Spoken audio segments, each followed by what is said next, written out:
Let's go into NBA. We have just the man for the job. Please welcome to the show from South Jersey, Billy Brisbane. Brizzy, how are you, my man? I'm doing good, man. Currently still in Connecticut at Gorilla's mom's house, but we stroll off to another day we go. Let's get to work. Can we get some more light there for you? Is there any way we can get some more light um, on you? Can you? should I switch Oh, spots? there we go. There we go. Spots? All right. You're in business now. Okay. We're rolling. Okay. There we There we go. go. There we go. Okay. Let's go.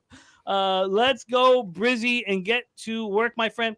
We didn't get to roll with you last week. It was a day off of NBA, and we missed you. So let's get to work and get paid in full here. So 3 weeks ago, you swept the board. 3 weeks ago, you swept the board. Let's get right back to that, Billy. Let's get right back to that. We start 7:30 p.m. East, first round. The aforementioned Philadelphia 76ers.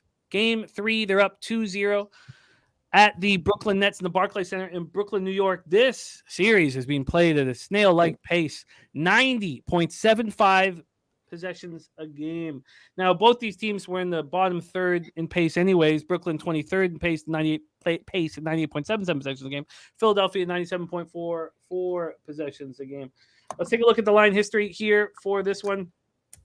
And we have, move over to NBA. And let's get this rolling, Brizzy. Sixers, Nets, Brooklyn opening up at +5. They're now +4.5.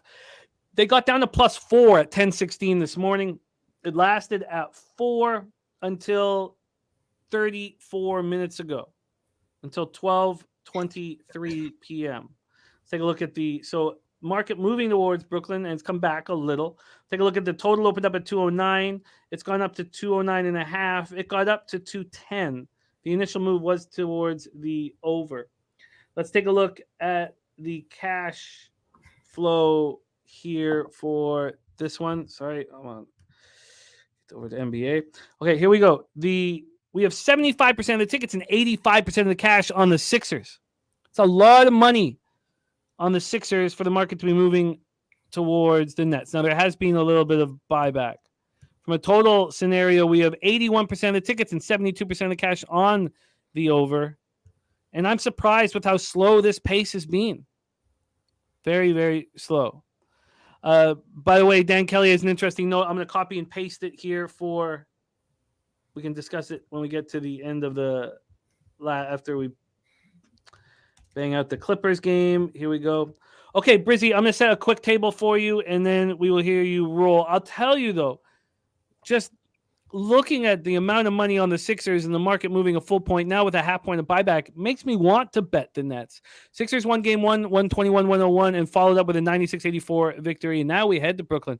Embiid had 19 boards. The Sixers won the rebounding battle 56-33. Embiid was getting double all game, had 7 assists. Looked good. Maxey and Harris were hitting their shots. Maxey went for 33. And Harris went for 20. They combined to go 21 of 37 from the field.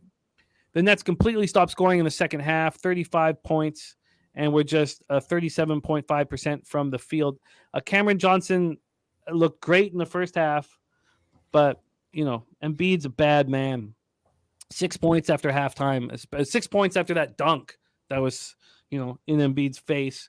I think the story of the show is Tyrese Maxey, man. Maxey was balling out. Calipari was taking pictures with him after the game, courtside. Everybody was ringing the bell in Philly. We had Sirianni ring the bell last game. The last game was really Maxey's performance. Maxey was spectacular, and Dinwiddie was terrible. So he's now 2 of 18 over his last 4 games from 3. And 13 of 47 from the field over that span. Here we go. Torrey Coker looking at the first half over in the Nets game.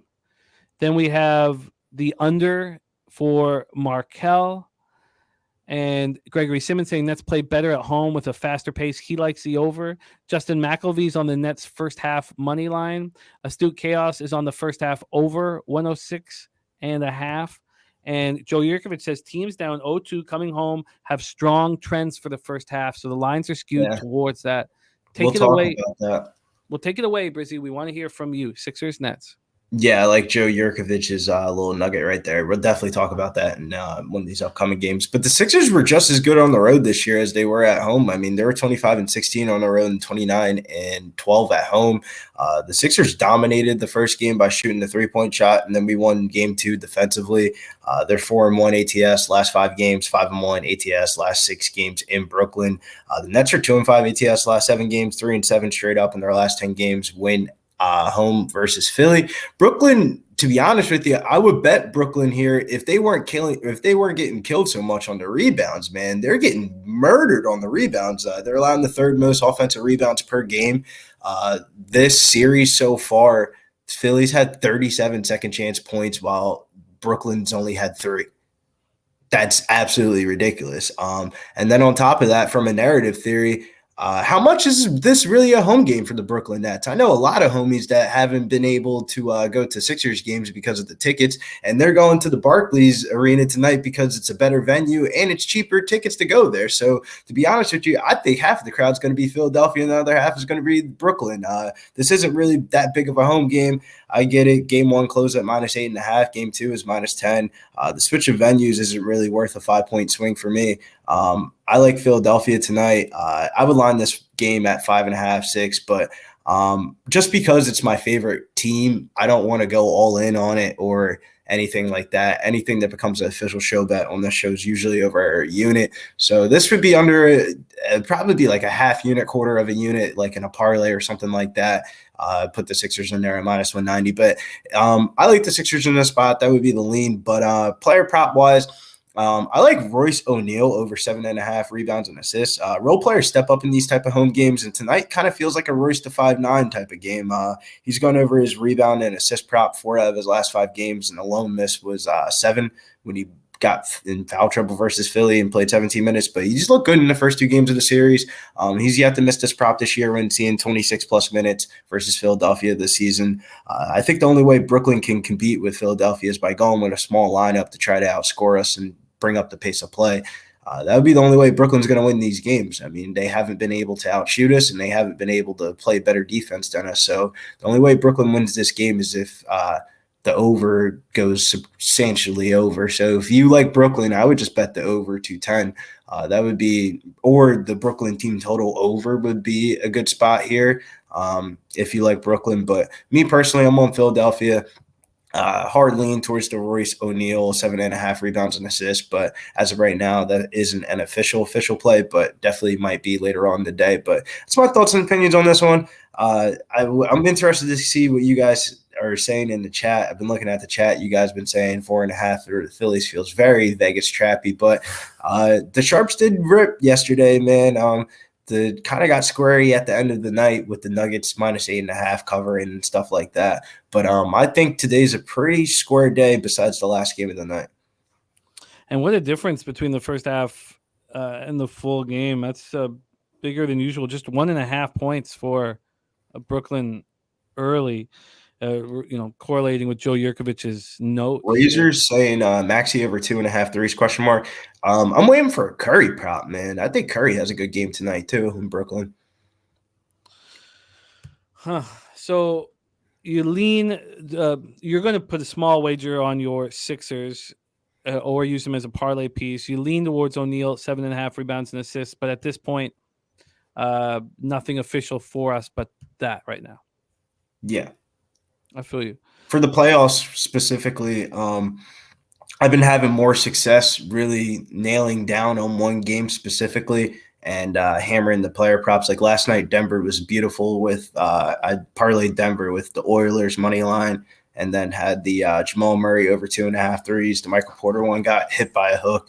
And Jocic's triple-double, man. That one was a killer, man. Finished at the hook on 9 rebounds and 9 assists. Had Jocic triple-double plus 190. Jocic triple-double and the Nuggets to win plus 225. And a same-game parlay of Jocic triple-double, Murray over 2.5 threes, and the Nuggets money line. So I'm looking to get a little bit of vengeance back on the books tonight, but nothing really too crazy here in this game. I like the next game a lot more. I think the next game is really a game to really hammer. Well, I'm interested in the Nets here. I think if you're going to bet the Nets, why wouldn't you just bet a game 4? I think that would be the game that Philly would lose. We're up 3-0 in the series. Everybody's cool, relaxed. We know we're going to the second round, and then we drop one in Brooklyn going back to Philadelphia. I think that's how this series really plays out. Yeah, no, I hear you. I just, everything's on the line. Look, I don't think the Nets are sitting here expecting, but they want to make this a series. I just don't think they have the ability to. I think out of all the playoff teams for power rankings that I had, the Nets were by far the worst team in the playoffs out of all the playing teams that were in the Eastern Conference. I mean, in reality, Jim, really think about it. Their record is really a combination of KD snapping in the early part of the season, and then Kyrie went off those 30 games in a row, and the Nets are the weakest team in the whole entire playoffs by a wide margin. If that roster played an 82-game season, they would be in the fucking lottery, bottom 10 team in the NBA. No, I agree, and I took them not to make the playoffs, and that blew up in my face. But what we've seen from the Sixers is that they can turn it on in a third quarter and completely take over the game. I think the fact that the Nets are at 1.5 for the first half and 4.5 for the full game, it tells the story here. I think the Nets come out extremely hungry, and the Sixers know that they can turn it on. Then bet the Nets first quarter. First quarter or first half, yeah. I've got to sit with it a little longer, but I'm going to be on the Nets. I'm going to be on the Nets early. I'm telling you, man, the Nets just don't match up well. If the Mets rebounded way better, it would be a different story. But Jack Vaughn came out the last game and he said he wanted to shoot more threes, and they shot more threes, and none of them went in. I just don't. I get it, switch of venues and all that, but don't be surprised, man, if the Nets get blown out tonight and this line at 4.5 looks like a cigar game. Very interesting. I'm going to be moving on the Nets early. That's the way to go. If you're going to bet the Nets early or take the team total over. And I don't know if I want, but I don't want to double up here. If the Nets win this game, they're going to have to shoot the ball well, Jim. And if the Nets win this game, it goes over 210. If this goes under, the Sixers are definitely winning this game. All right. I like it. Let's roll on for us. Next up here is a beauty. West first round, game 3. Sacramento up 2-0. The Warriors are only plus 165 to win this series. I really thought that there would be more than that. I really thought. Nah, the books are nerfing the NBA playoffs nowadays. Chase Center in San Francisco, California. We've already heard from Justin McElvey. He's on the Warriors minus 1.5 first quarter and 3 units on that. Dan Kelly says, hate to be opposite of Billy more than anyone, but he's on Sacramento money line and he got 2-1, and he's got a Sabonis prop and money line same game parlay. So let's get that down so we can discuss that. Thank you for sharing that with us, Dan. Razor Sharp Pick says Nets first quarter and first half and Sixers full game is what he leans. I get that. Okay, this series is being played at a very fast pace, 104.25 possessions a game. Golden State Warriors were the fastest pace throughout the regular season at 102.54. Sacramento was 12th at 100.99. We know the biggest story within this game is Draymond Green is being suspended for stepping down on the chest of Sabonis. The Kings open up at +7. They're now at +6. So we've had a 1-point move towards the Kings. From a total side of things, it's opened up at 238.5 and is now at 240. It's been at 240 for some time, but I guess it didn't move till 240 till 1:30 this morning. But it's been there since 1:30 this morning. It's moved 4 cents since then to the over. Take a look at the cash flow for this one. We have on the spread, we have 63% of the tickets and 79% of the cash.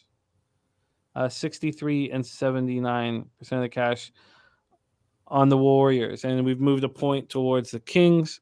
Total-wise, 46% of the tickets and 65% of cash on the under, and yet, the line has only gone up.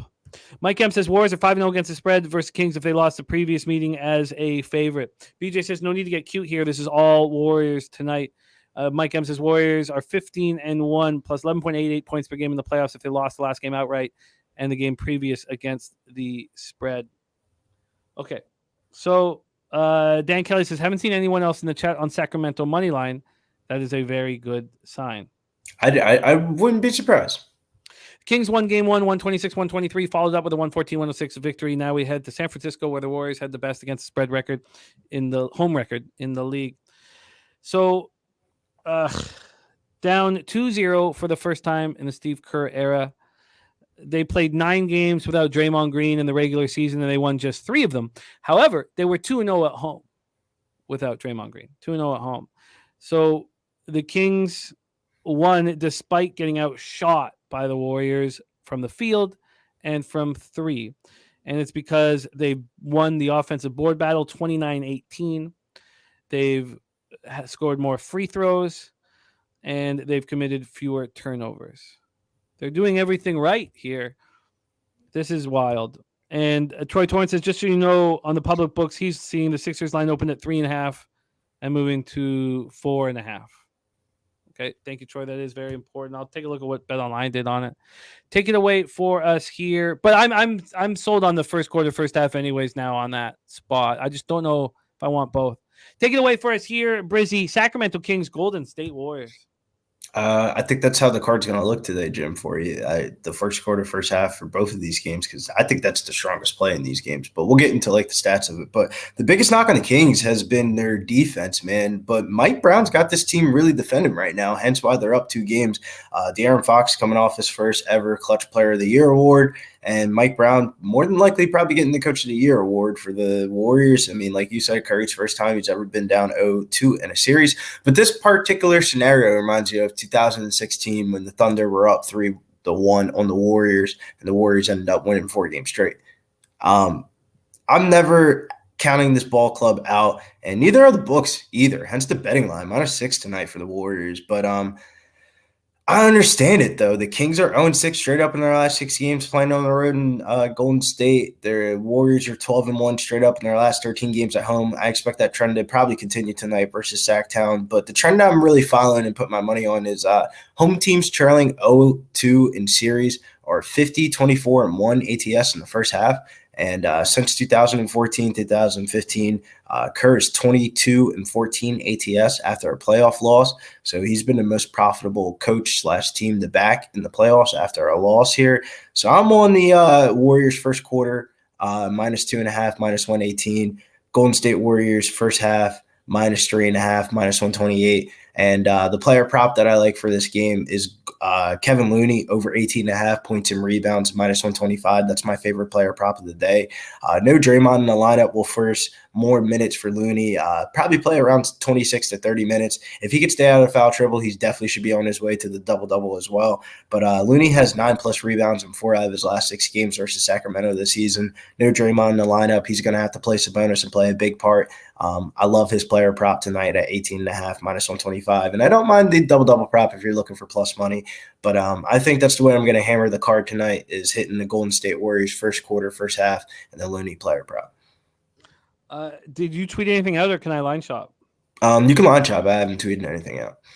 Okay. I'm waiting particularly for this AC Roma game that comes on at 3 o'clock. I got some weird bets in that game. That game is a Champions Europa League game, wherever it is. I like the under 2.5 in that game, and I bet the final score to be 1-1 plus 575 or 1-0 in the side of Roma, and that was plus 600. So I got some correct scores I got to cash real quick in soccer. I can get you a 2.5 and -105 for the first quarter, but I can't find a 3.5 first half. Is that available right now for you? 3.5 first half, -128 FanDuel Sportsbook. -128. I'll see what Pinnacle's hanging just very quickly. See if I move it to 3.5, if I can get you a better number there quickly. So we'll just move over there. Here, first half. I bet you I can. Bet first half -3, -125. So we'll get you -125. And what's the Kevon Looney over 18.5? Points and rebounds, -125. Points and rebounds, -125. I'm nervous about this basketball game, but I'd like to talk a little bit about the total here. With Draymond Green off the floor, I feel like it means there's going to be more offense. And there's been so much offense in this series already. This total's gone up to 240. It's a juice to the over. It's juice to the over despite 46% of the tickets and 63% of cash on the under. What do you think of that total in this game? And talk about the pace, which has been so fast. Is it going to be faster even without Draymond out there? To be honest with you, for me to play a total, I look more into the referee statistical data and stuff like that. And the referee tonight is Eric Lewis. And the one trend that he's been kind of like known for is when totals are 230 or higher, it's 12 and 14. So 12 have gone over and 14 have gone under. So that would be like the hardest lean in this game. For the statistical data for this referee tonight is that a lot of these games go under. Interesting. And Mike M also has an angle to the under. And tell me you didn't just say that. Says Draymond is critical for the Warriors offense. So he likes the under. He's on the under, in his opinion. Rick J's betting the Keegan Murray over 1.5 threes. And Danielson says, no, Jimmy, without Green, their offense will be scattered. Because Green is their leader on offense. He sets the screen, calls the plays, and makes the passes. Yeah, but you still have Steph Curry and Klay Thompson shooting threes. And Draymond Green is a great basketball player, but he can be replaced. I don't need to be involved in this one. I don't think I do at this point. I have futures on the Warriors, and very uncomfortable with them at this point. So I'll just. They come out hot early. They might lose the game full game, but they're going to come out hot early. This is the typical spot. Nobody wants to put the Warriors in the first quarter, first half because of the Draymond thing. But without Draymond in there, that's going to make Curry play the whole entire first quarter. So that's the reason why I like the first quarter. He's going to play 10 out of the 12 minutes in the first quarter. And I feel like the Warriors come out hot in this game. Do the Kings come back and cover? Probably a little backdoor cover to cover the -6. That's a little bit steep. But first quarter, first half is the way to go in this game. That's the best bet on the card. Mally Mouse says Warriors first quarter is the easiest play to make. I'm telling you, the first quarter, first half is the best bet on this card. Leonard Port Jr. says he cannot wait till the Warriors go up 10 so he can take the Kings. All right. Leonard's giving out the blueprint. That's exactly what I'm doing. As you could tell, I didn't do the first quarter, first half full game because I might bet the fucking Kings full game. But first quarter, first half is definitely going to be you know how the arena goes. First shot goes in from 3-point land. Everybody's screaming and hollering. Golden State's going to be up and pumped for this game. We know Golden State sucks on the road. Now they're at home. Yeah, I'll look more into this Warriors first quarter because I see what you are seeing here. Do you have any interest in the first quarter team total? Would that be something that you would? I do not want to get cute in this spot. Fucking around with totals and stuff has not been the way to.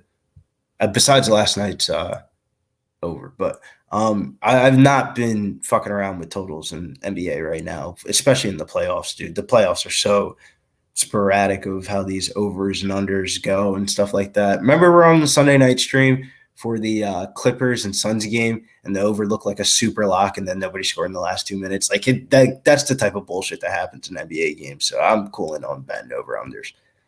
All right. I'll look more into that first quarter Warriors spot. Heritage has moved that to 3, but there are still 2.5s available, quite market wide here. All right, let's move on to this spot. Raw Dog says Jimmy always trying to pressure bets. I just asked about the total, Raw Dog. I don't blame you, though, because when you bet the total, it takes away the whole entire spread and let just be a very high-scoring first quarter. And Jim's sitting by his computer sleeping at that point of the night when the Warriors cash it halfway through the first quarter. Like, it's definitely an idea, but I don't know. I think I want to stick towards the spreads. I think the Warriors are going to be up by 10 or 12 points at halftime. I'm going to ask about the total and the sides in this game, Raw Dog, as well. I hope you don't die an early death from STDs. Let's move on to 10:30 p.m. Eastern West first round game 3, series tied 1-1. Suns 45-37, 17-24 on the road. LA Clippers 44-38, 23-18 at home. We're at Crypto. The series is being played at almost the exact same pace as both teams played all year. It's been played at 98.75 possessions a game. Phoenix at 98.83, Clippers at 98.84 this year, 22nd, 21st, respectively. Take a look at the line history here for this one. Move over here. We have these Clippers opening up at +2.5. They're now +3.5. So we have a 1-point move towards the Phoenix Suns. Totals wise, it's opened up at 228 and it's dropped to 226. Take a look at the cash flow for this one. We have 69% of the tickets and 95% of the cash on the Suns. Wow, that's a lot of money on the Suns here. 62% of the tickets and 97% of the cash on the under. Oof. I like that play, Spenny. So, what is Spenny hammering? Highlands Island 2+3s. That's got to be some good plus monies. Suns lost game 1, 115, 110 before winning game 2, 123, 109. Booker, 38 points, 14 of 22 shooting, and 9 assists. It was very, very impressive. 26 points in game 1, 38 and 9 in game 2. I mean, he just took over. Phoenix now 9-1 when Durant has played. The Suns shot 58.8% from the field. They were 10 of 24 from 3. Chris Paul hurt his hand. The x-rays were negative. Cameron Payne is yet to play in this series. So they need, and that's because of a lower back injury. So he's considered questionable for game 3, and they can't have Chris Paul hurt this hand injury here.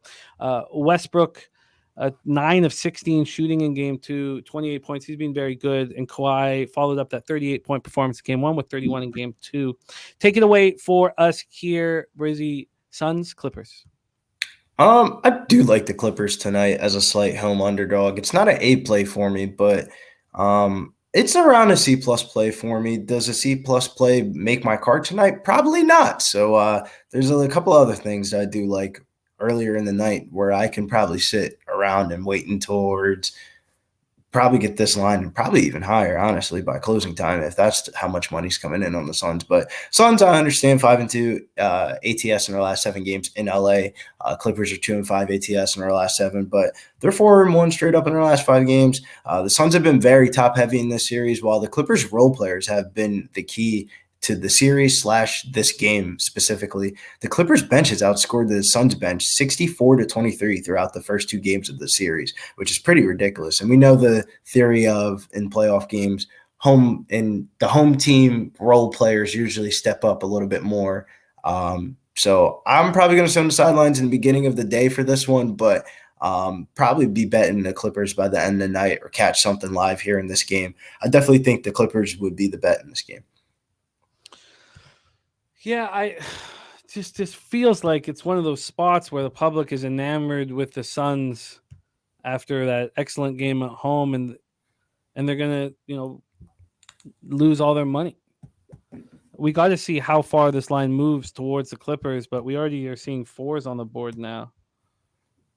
God, if you want the Clippers, I mean, I imagine that you just wait and wait. You wait and wait. I think this goes up high. So do I. I find it appealing. Max Play says, I wonder if Kawhi starts to slow down at any time, playing more than he has in years. JP says, win or lose, Kawhi over 2.5 threes have been money. Troy Torrance says that he'd buy in the Clippers at 5. Brian Watts is saying it's at 3.5, still at bet 365. Yeah, 5 is where I lined it to. At this line at 5.5. What are your expectations of Kawhi as the series goes on? Kawhi's a good basketball player. He just doesn't care about the regular season. So you don't feel like... No, he's not slowing down anytime soon. Kawhi is damn near top 5 NBA players in the league. Oh, yeah. He's very, very, very good when he's healthy and wants to be out there. So I'm interested in the Clippers. I would like to go up against 95% of the cash, but I'm also interested to see what the market does. I mean, if the market doesn't move to 4, 4.5, it probably... I still would bet the Clippers. Yeah, probably. It's almost like... It's almost like there's no way you wouldn't want to fade 95% of the cash at this point. Especially the last game of the night. I feel like some of the early spots in the night throughout all the like different professional league sports are a little bit chalky. Today's Thursday, so that's like usually like the sharp day where a lot of the chalk hits. I think the bookies make their money here on this game because this would be a lot of legs of people's parlays to end out the night would be the Suns or the Avalanche. Troy Twin says hard to fade the market move 9-3 against the spread this playoffs. Yeah, I hear you, Troy, but this one is much easier to explain. Yeah, 1,000%. When you can kind of explain what's happening here, then you can have more confidence, on it. I find this quite easy. Joe Griffin says Clippers first quarter looks good. Clippers tailed off in the second half, last game. And Real Stoney loving these three matchups, has some same game parlays, and AOD looking to live bet in the third quarter when someone's down 10-15. Okay, and this we have such a simple explanation because remember after game one, everybody was saying, God, this Clippers team could be the real deal and go on a real run here. Then, of course, they lose. Booker goes for 38 or 36 or whatever it was, and everyone's like, oh, man. The public's like, oh, they want the Suns. Suns are just going to win out. I mean, look, obviously, if the Clippers win game 3, that will change things a little. But, I mean, couldn't you just bet the Clippers money line in game 3 and game 4, and you're going to win one of them? I agree. That's the reason why I'm interested to bet the Clippers here in this spot. I think this is a 7-game series. Yeah, I'm going to spend a little bit more time here, but if you bet the Clippers and lose game 3, you have to go back to the well in game 4. I think we just sit and wait though and see how the market plays out. I mean, it's only 1:30 in the afternoon right now. By like 8 or 9 o'clock, we should have a little bit more information and market moves and trends and get in where you fit in, right?